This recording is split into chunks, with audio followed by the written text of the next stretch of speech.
आणि धाडस जे देशवासियांच्या मनामध्ये होतं ते मोदीजींनी करून दाखवलं आणि त्याचबरोबर पूर्ण जगभरामध्ये विविध देशांमध्ये आपली शिष्टमंडळं पाठवून त्या ठिकाणी भारताची भूमिका आणि पाकिस्तानचा खरा चेहरा जगासमोर आणण्याचं कामही मोदीजींनी केलं.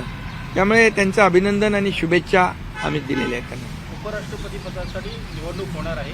शिवसेनेने एकमुखाने पाठिंबा दिलेला आहे एनडीएला उमेदवारांना. आम्ही एनडीएचे मी मगाशीच सांगितलं की शिवसेना हा 4थ्या क्रमांकाचा पक्ष आहे आणि भाजप आणि शिवसेनेचं जे नातं आहे फार जुनं आहे. हिंदू हृदय सम्राट बाळासाहेब ठाकरे यांनी ही युती घडवली आहे आणि त्यामुळे उपराष्ट्रपती पदासाठी भारतीय जनता पक्ष एनडीए जो निर्णय घेतील त्याला आमचं पूर्ण समर्थन आहे, पाठिंबा आहे. पण अमित शहांसोबत नेमकं साधारणतः काय काय चर्चा झाली? कारण तुमच्या दोघांची बंद दाराआड देखील चर्चा झाली आहे. राजकीय चर्चा त्या अनुषंगाने काय कारण? अरे आमचं काही बंद दाराआड नसतं बाबा, सगळं उघडं आहे. आणि आम्ही खासदारांसोबत गेलो, खासदारांच्या काही विषय होते ते मांडले तिकडे आणि अमितभाईंचं देखील कार्यपद्धती आपल्याला माहीत आहे.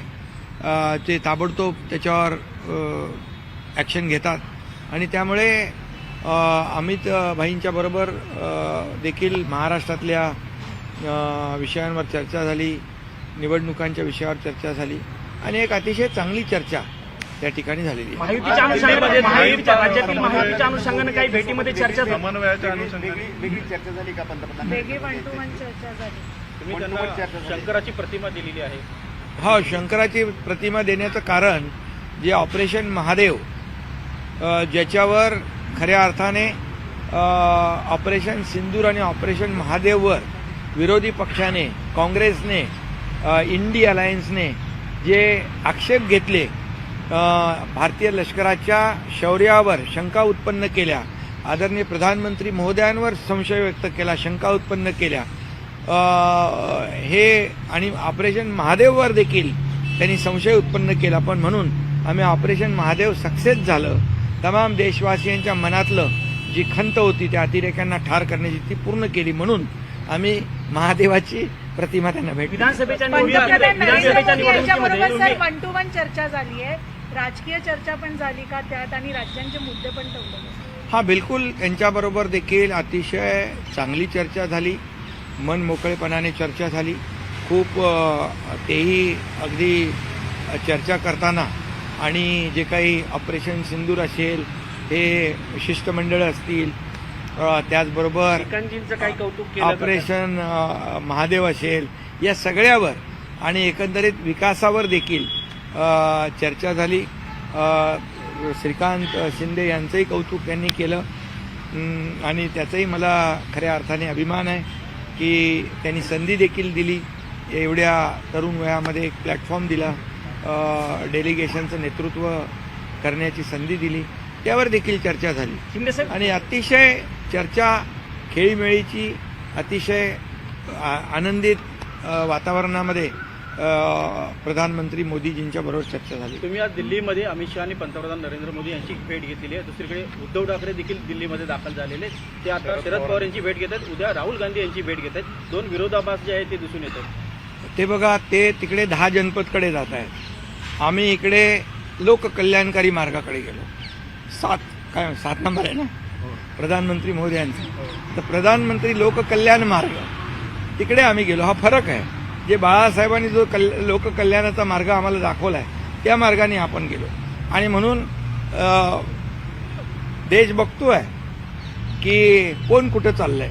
जे बाळासाहेबांना कधी आवडलं नाही ते जे कोणी काही लोक करतायत आणि जे बाळासाहेबांना आवडतंय, बाळासाहेबांचे विचार, ते आम्ही पुढे घेऊन जातोय. हे मला सांगण्याची गरज नाही. आणि आमचा शिवसेना पक्ष आहे, त्यांची प्रायव्हेट लिमिटेड कंपनी आहे, तशी आमची प्रायव्हेट लिमिटेड कंपनी नाही आहे. आमचा शिवसेनेचा पक्ष हा लोककल्याणाचा पक्ष आहे, हा कार्यकर्त्यांचा पक्ष आहे. इथं कोणी मालक नाही, कोणी नोकर नाही. एक प्रश्न विधानसभेच्या निवडणुकीमध्ये तुमच्या पक्षाच्या उमेदवारांनी महाविकास आघाडीच्या उमेदवारांचा जो पराभव केलेला होता अनेक ठिकाणी, त्याच उमेदवारांना पराभूत आता भारतीय जनता पार्टी त्यांच्या पक्षात घेते आणि त्यांना पाठिंबा देते की त्यांना सहकार्य देते व ते हे करते. त्या अनुषंगाने काही राज्यामध्ये काही अलबेल नाही अशी चर्चा आहे त्या नाही नाही अनुषंगाने असं काही नाही. शेवटी बघा, आम्ही महायुतीची ताकद कशी वाढेल याकडे आमचा फोकस आहे. सर, 2 ठाकरे एकत्र आले, मात्र उद्धव ठाकरे परत इथे काँग्रेसकडे पण येत आहेत. हे 2 वेगळे काय, राज ठाकरे आणि उद्धव ठाकरेंना काँग्रेस एक्सेप्ट करणार का, इंडिया ब्लॉक एक्सेप्ट करणार का, असे सगळे प्रश्न आहेत. कसं त्याच्यावर- आहे, ज्याला विश्वास नाही आहे, 2 दगडावर पाय ठेवून माणूस जेव्हा काम करतो तेव्हा तो काय होतं त्याचं आपल्याला माहीत आहे. त्यामुळे कॉन्फिडन्स पाहिजे आणि विश्वास पाहिजे. विश्वास गमावलेले लोक असं काम करतात. सर, जर उपराष्ट्रपती पदाचा उमेदवार विश्वास गमावलेले लोक असं काम करतात. एकीकडे बघा, खऱ्या अर्थाने आता कुणाशी चर्चा चालू आहे आपल्याला माहीत आहे, आणि कुणी लोकशाहीमध्ये एकत्र येण्याचा अधिकार आहे, आघाडी युती करण्याचा अधिकार आहे ज्याला त्याला. त्यामुळे आमचं त्याच्यावर काही म्हणणं नाही. परंतु कुठंतरी म्हणजे एका दगडावर पाय ठेवला पाहिजे. परंतु काही लोक विश्वास गमावल्यामुळे 2 दगडावर पाय ठेवून असतात. जनता सुज्ञ है, ये पब्लिक है, सब जानती है. आणि लोकसभेमध्ये, विधानसभेमध्ये लोकांनी त्यांना जागा दाखवलेली आहे. आणि पुन्हा येणाऱ्या स्थानिक स्वराज्य संस्थांमध्ये देखील आम्ही केलेल्या 2.5 वर्षाचं काम, आता सुरू असलेली दुसरी इनिंग आमची देवेंद्रजी आणि आमची टीम, हे काम, या कामाच्या जोरावर येणाऱ्या स्थानिक स्वराज्य संस्थांमध्ये देखील महायुती मजबूतीने जिंकणार. शिंदे साहेब, राहुल गांधी यांनी भारतीय लष्कराबद्दल एक वक्तव्य केलं होतं, त्यामुळे प्रचंड वाद देखील निर्माण झालेला आहे. हिंदू विरोधी देखील वक्तव्य करतात. त्यांना उद्धव ठाकरे उद्या भेटणार आहेत. त्यामुळे एकूणच विरोधाभास जो आहे तो दोन्ही बाजून. हिंदुत्व त्यांनी सोडलंय म्हणून ते भेटतात ना. ते सावरकरांचा अपमान केला तेव्हा मूग गिळून गप्प बसले. त्यावेळेस देखील पाहिलं की जे आपल्या लष्करावर प्रश्नचिन्ह उत्पन्न करतात, लष्कराला बदनाम करतात, प्रधानमंत्री महोदयांना बदनाम करतात, ते विदेशात जाऊन देशाची बदनामी करतात, पाकिस्तानची बोली बोलतात, पाकिस्तानमध्ये त्यांना प्रसिद्धी मिळालेली आवडते. याचं काय? हे देशप्रेम कुठलं आहे? हे पाकिस्तान प्रेम आहे का? असा प्रश्न प्रत्येक नागरिक विचारतो. पण साहेब, त्यामुळे जाणीवपूर्वक ते हे वक्तव्य करत असतात.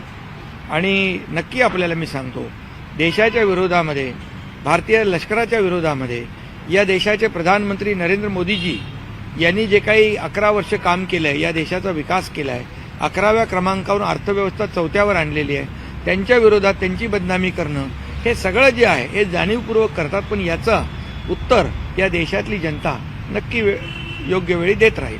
सर, आज राज्याचं- उत्तराखंडमध्ये महाराष्ट्रातील काही पर्यटक गेले होते, त्याचं 17 पर्यटक अडकल्याचं कळत आहे.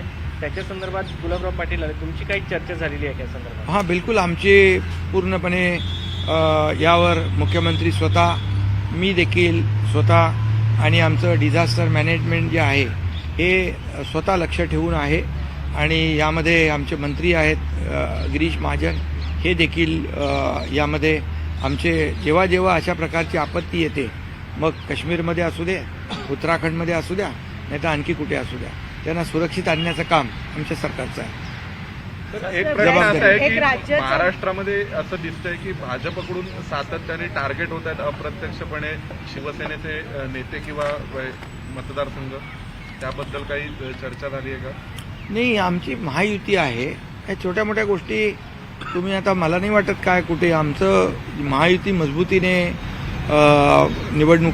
दोन्ही निवडणुका लढली आहे, दोन्ही निवडणुका जिंकली. देश प्रधानमंत्री महोदयांच्या नेतृत्वाखाली जिंकला, महाराष्ट्र देखील आम्ही जिंकला. आणि आता पुढे महायुती स्थानिक स्वराज्य संस्थाही जिंकू. तुम्ही मला काही कुठलं असं अडचण वाटत नाही. सर, राज्याचा पालिका एक मुद्दा आहे. पालिका निवडणुकीमध्ये दोन्ही ठाकरेंची युती होईल, ही जवळपास निश्चित झालेला आहे. त्याचा परिणाम कसा होईल असं तुम्हाला वाटतं, किंवा त्यांना फायदा होईल की तुम्हाला कसा हे होऊ शकतो त्याचा? अरे, लोक मतं नावावर नाही, कामावर देतात. लोक कामावर मतं देतात. जे काम करतात त्यांना लोक मतं देतात, जे विकास करतात त्यांना लोक मतं देतात, जे घरी बसतात त्यांना मत देत नाहीत.